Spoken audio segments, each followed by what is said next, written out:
Welcome guys to ChatGPT YouTube channel. And um, today's tutorial will be on the use of micro. I don't know what they call this. I think it's. Let me check it out. I usually call it like a fan or something. Or most people, yeah, a micro servo. This micro servo. But I usually call it a fan because it turns around. But most people use it like a door lock or something, and you know shit like that. So these are our most boring IoT projects that we're going to be going through today. It's boring and at the same time very hard, difficult to grasp, but I you can check out all of my tutorials. I think they're more interesting than this. But these just like normally I much like other programming languages, but uh I just find C++ fun because I can use it to do cool things like all these Arduino Tinkercad and IoT stuff. So sorry. So that's this is what we are doing today. We're using buttons, our normal RGB lights, and our micro servo. I call it a fan, but some people use it as a door. I don't know why. It doesn't have like handle. It looks more like a fan. But anything you want. Just okay. So this is the connections. I zoomed it out a little bit so you guys can see the connections very well. Make sure you make exactly the same connections.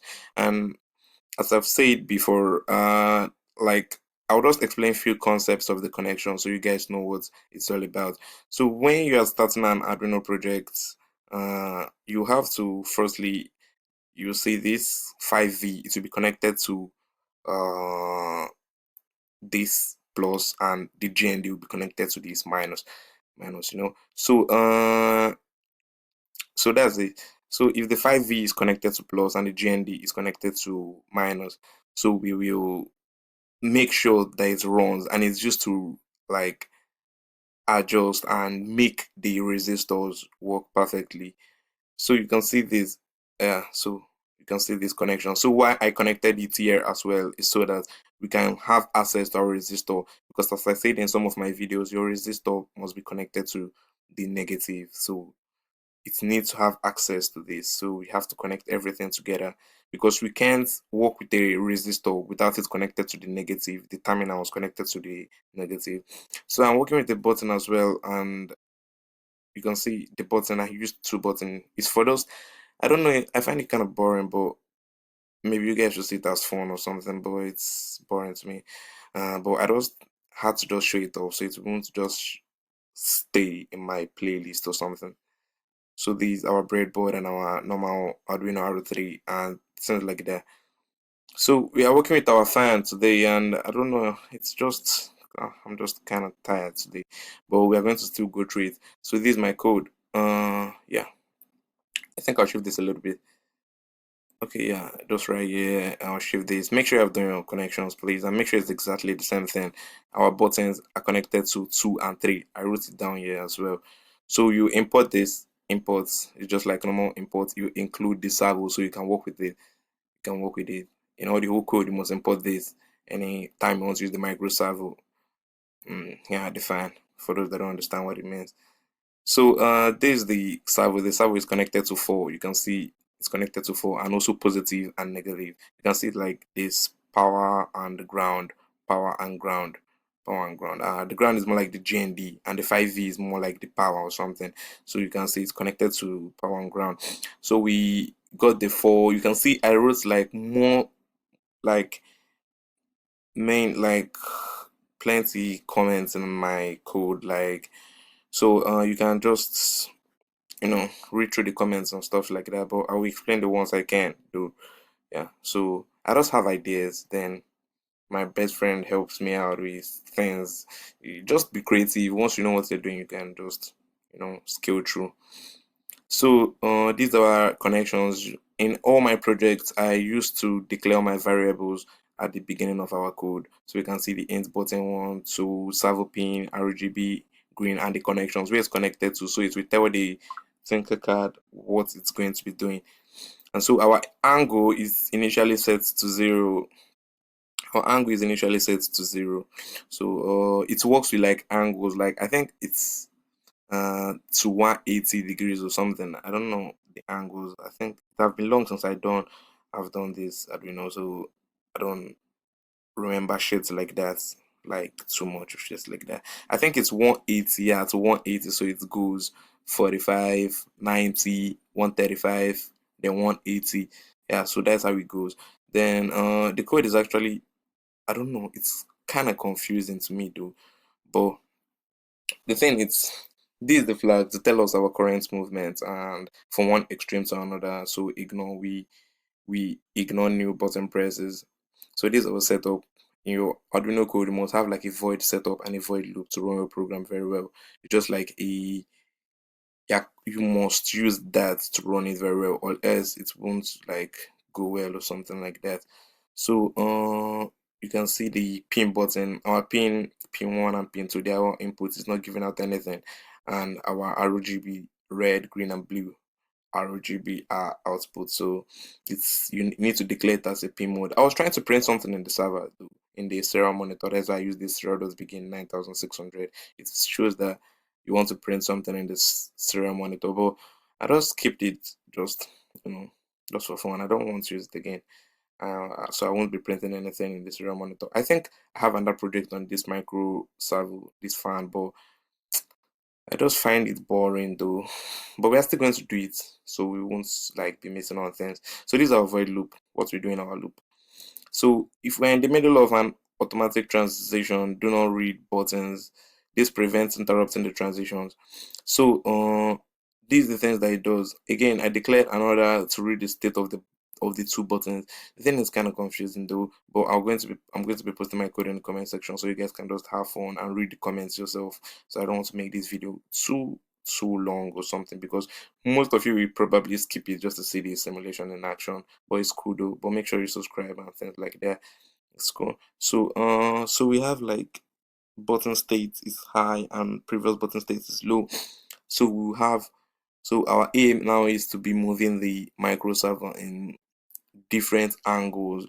As we run the simulation, we move the micro servo in different angles. So if initially it will be, as we are working with the uh micro servo, the fan, we're also working with the RGB lights, the buttons and stuff like that. So it makes the code like kind of confusing though and things like that. But if you read the comments, you probably understand it better. So you'll see add delays and stuff like that. So I'm going to try to explain what you're saying I can as much as I can, because I think I forgot more like things on this Arduino thing. Yeah, because I'm, you know, more into like C sharp, Java, HTML, and things like that. But most people prefer Arduino, so I just want to help people out with this. So, so this is the servo, what it does. Otherwise, just move on one step backward. Make sure we don't go below 0%. Write the new angle to the servo. Update the LED color to match the new position. Then small delay to prevent bounce. And then you see this. We have, see the colors with the function colors we're going to be using. This function sets the RGB color based on the servo's angle. So you see 0%, 45%, 90%, 135%, and 180%. So if you see most of my codes, I usually use like if and else statement. I don't use case because case and break. I don't know why, but it's, I find it somehow like confusing and it's not cool. Like as if you're a beginner and you want to study or something like that. I just prefer you just learn if and else if, because it's pretty much more easy than other keys and switch, those switch statements or stuff like that. So I just prefer using if and I was if in all my code. So it's more readable. Like now you can see our function has a parameter of POS, is an integer. That's a parameter of POS. So you see this POS, for those of you that don't know what it's mean, or maybe you think that it's a big word, it's just like position. So no stress. But if you still change it to anything, it still works though. So if you see the, if POS is less than 0, so the color will be set to green. So you can see RGB, the highest color in an RGB is 255. So 255. So if it's green, this is red, green, blue RGB. So if it's green, it's set to 255. Else, if the color is less than or equals to 45, it's set to red, then blue, then yellow, then I added an initial color purple. You can see mixing them together gives like a this red and this green. So red and green will give you yellow. Then this red and this blue. Red and blue will give purple. It's just the same way RGB. So red, green, blue, red, green, blue. So things like that. So it just sets the color initially as you move the micro servo.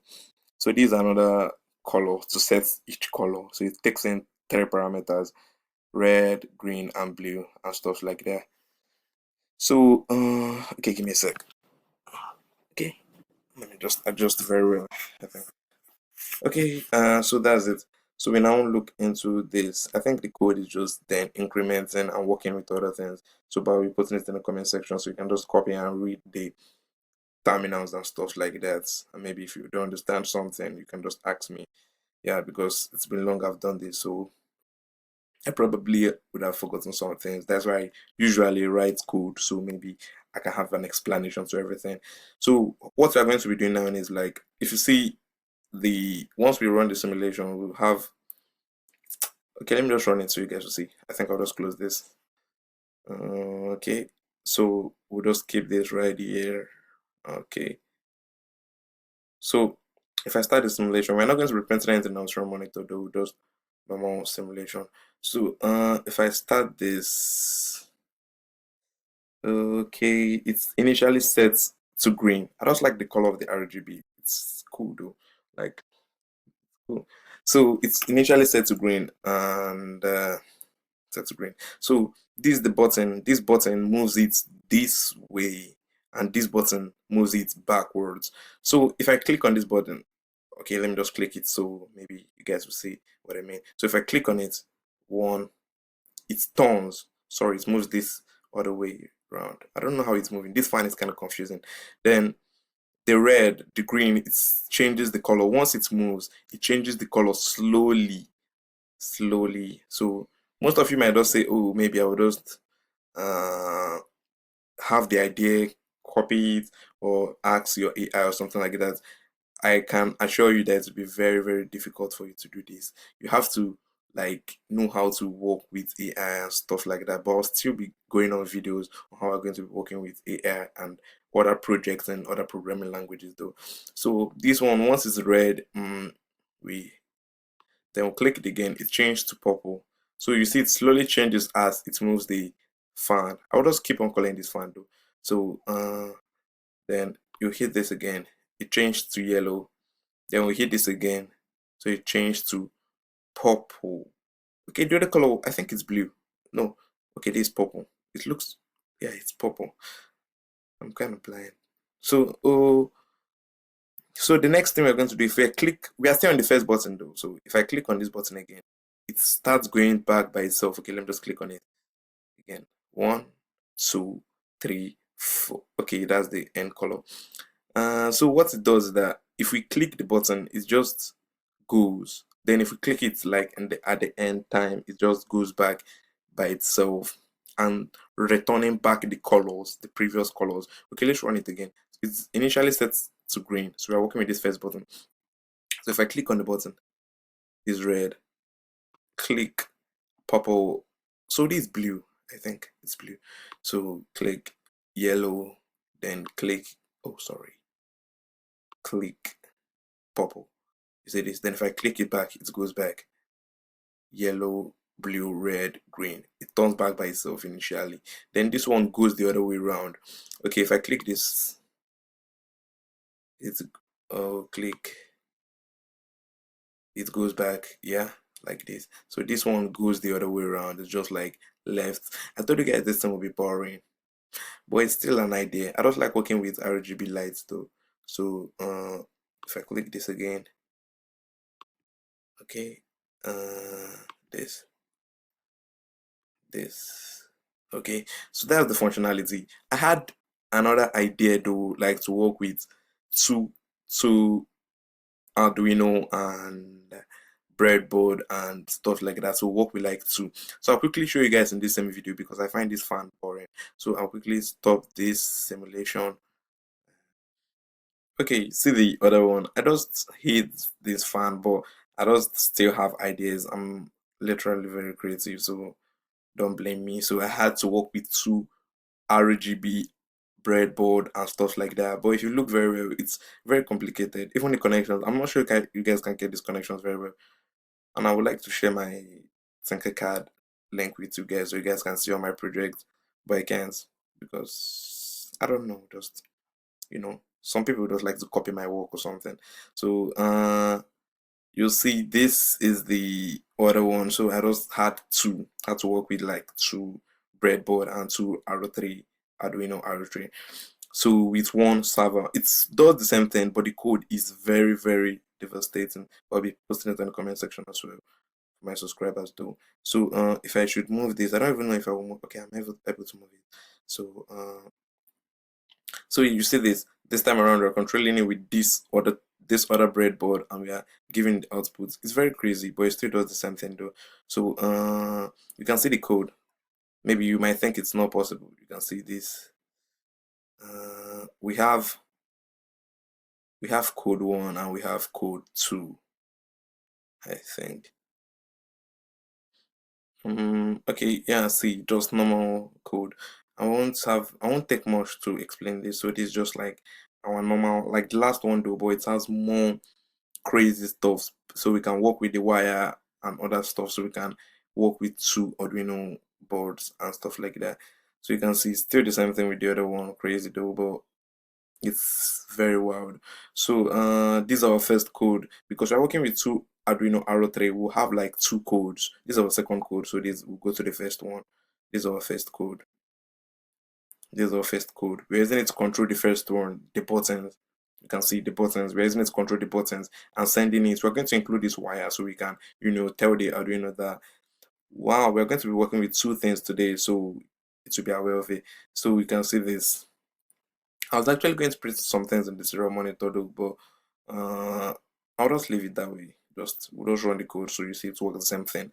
So this is the C++ code, my name, and this is the first code used to control the button, and this is the second code used to control the servo and the RGB lights and stuff like that.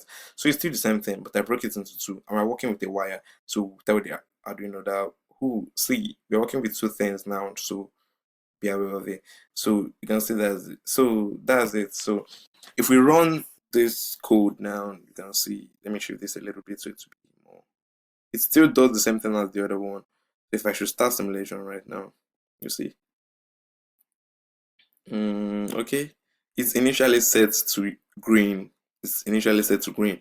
Then if I should click on the button, this first button still does the same thing. Clicks on the button, it turns to red. Click again. So it's slowing down. I think it's because of I need to get charged up. Click. It's turned to this blue, right? Yeah, it turns to blue. I think it's low. Okay, hold on, Windows charge. Charge up. So just wanted to do a quick video. I don't need to be slow. So okay, let me just click it again.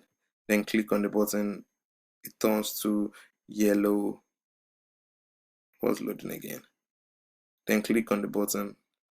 It turns to purple. Okay, that's it. That's the wrap. Okay. So I don't even know. It's still the same thing.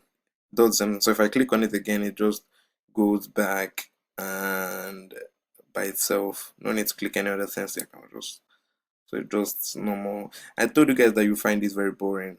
I also find it boring, but I just had to work with a micro servo, like do something cool because most people use it like door. You enter password, unlock a door. The there's gonna be like handle of a door, but I just prefer using it as a fan because it looks more like a fan. You can see it looks more like a fan than a door because how can this be handle of a door? To be wild.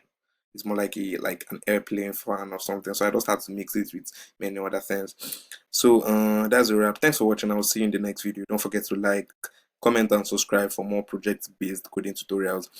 And remember, coding is all about having fun and keep practicing because practice makes perfect, guys. If you don't like straight, just click on the CG logo or just the subscribe down below and join the group, join the team. And we're going to have more projects coming soon. I'm just making more ideas for myself. Once again, thanks for watching.